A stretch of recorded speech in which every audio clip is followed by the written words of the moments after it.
Hola, hoy quiero que volvamos a los tibios de Dante en la Divina Comedia, porque hace un tiempo publiqué un reel sobre esto en mi página de Instagram y generó algunas contradicciones. Así que quiero acá con un poco más de espacio que, que volvamos a hablar de ello. Primero vayamos al canto tercero del infierno, que está escrito en algún momento entre el 1304 y el 1308, mientras Dante ya estaba en el exilio. Allí, Dante Alighieri, él acaba de cruzar la puerta que dice sobre su cabeza que hay que dejar toda esperanza al entrar. Y lo primero que encuentra, antes que a los asesinos, antes que a los traidores, es un ruido. Es un murmullo de voces mezcladas, de gritos, de lamentos, que le da tanto miedo que le pregunta a Virgilio, quien es su guía, bueno, ¿y estos quiénes son? Y Virgilio le dice, y nota esto, le dice que los echa el cielo porque menos bello no sea y el infierno los rechaza, pues podrían dar gloria a los caídos. Y hay un comentarista, Francesco Dabuti, que es uno de los primeros en comentar la comedia de Dante, y él explica ese verso diciendo que sería alguna gloria y consuelo para los condenados tener a los tibios tan cerca. Y claro, porque los condenados reales al menos eligieron algo, cometieron un pecado real, mientras que los tibios ni siquiera llegaron a eso. Y cuando vos miras toda la estructura, o sea, el infierno con Satanás en el centro, este infierno no los quiere adentro. Quedan rechazados por el cielo y rechazados por el infierno al mismo tiempo. Y Virgilio sigue y le dice a Dante que estos personajes ni siquiera tienen esperanza de morir, que su vida es tan miserable que son envidiosos de cualquier otro destino, y agrega que el mundo ya no guarda memoria de ellos, que ni la compasión ni la justicia se ocupan de ellos, y que mejor sería no hablar más del tema, solo míralos y sigue. Y pensá que cuando vos lees la Divina Comedia, te das cuenta que es una especie de maquinaria construida para dar voz eterna a cada una de las almas con las que Dante se encuentra en su recorrido. Y si no, por ejemplo, pensá en Francesca, que él la llama por su nombre sin que ella se lo diga, y le pregunta cómo es que llegó a ese amor y ella le cuenta su historia mientras Dante se desmaya al escucharla. También está Farinata, el hombre que se yergue solo en su tumba de fuego con un orgullo que impresiona al propio Dante.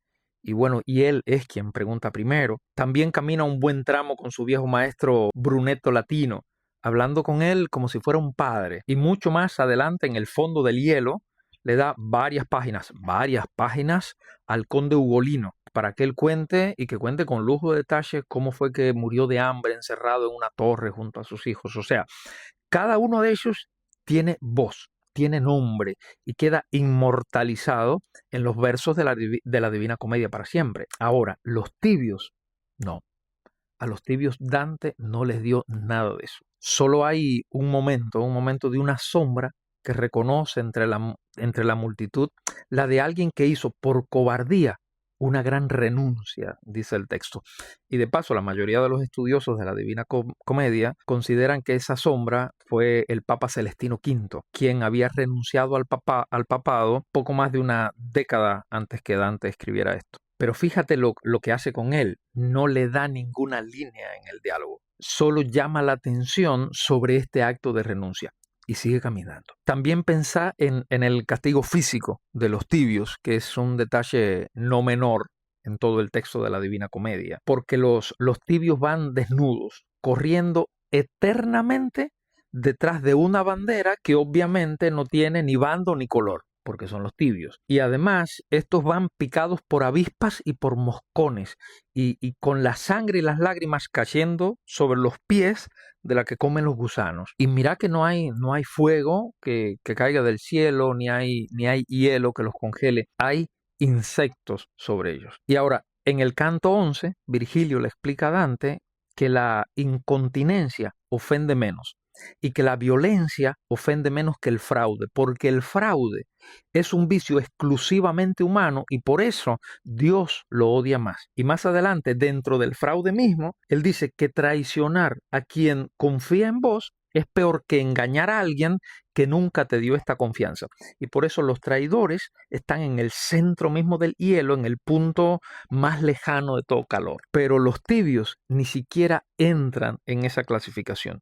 Ellos están antes de ella, fuera del esquema entero del infierno de Dante. Y a ver, ¿por qué parece haber dos tipos de esquema de castigo? Porque pensemos en algo. Creo que la jerarquía de Dante, siguiendo los círculos del infierno, mide una cosa y lo que le pasa a los tibios mide otra cosa completamente distinta. Porque una escala mide la profundidad de la traición y la otra, la que sufren los tibios, mide algo que ni siquiera entra en esa escala. Es el borramiento total de haber existido.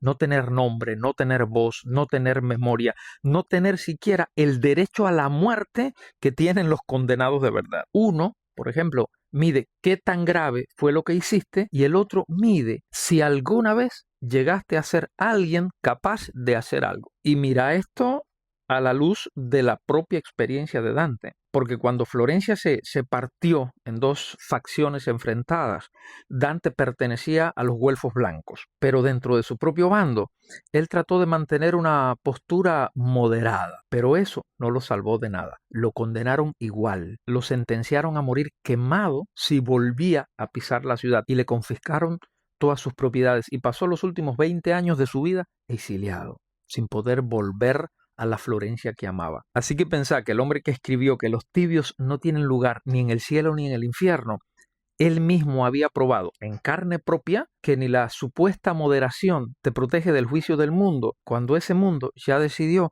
en qué bando ponerte. Quiero llevarte a este poema que escribió T.S. Eliot en el 1922, La tierra baldía, y ahí describe una escena de gente cruzando el puente de Londres.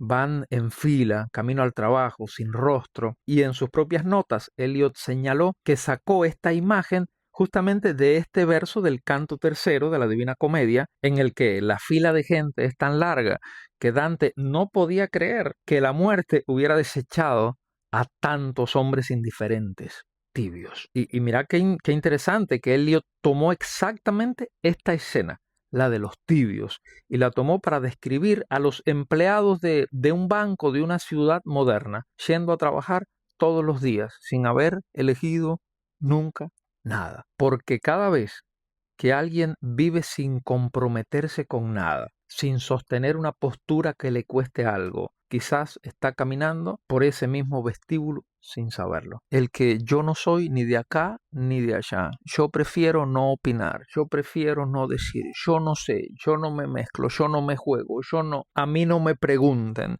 Yo quiero estar contigo y contigo, yo quiero estar con todos, yo caminando junto a la multitud sin rostro sobre el puente de Londres. Y no hace falta el infierno de Dante para eso, para nada. Solo alcanza con pasar 40, 50, 70 años sin que pase nada, ni para bien ni para mal. Que no tenga una sola historia que contar y que no tenga una historia porque nunca eligió un camino que le exigiera un precio. Y esto no se trata de polarización o de lucha de los unos contra los otros. No, para nada. Sino del miedo a vivir, del miedo a pararse en un punto del camino, quizás intimidado por el juicio o el criterio de los otros. Y creo que Dante no puso a los tibios primero para asustar con el peor castigo. Creo que los puso primero para avisar antes de mostrarte cualquier otro pecado que hay algo peor que equivocarse. Y creo que es no haber estado nunca del todo presente, siquiera en tu propia vida. Pénsalo.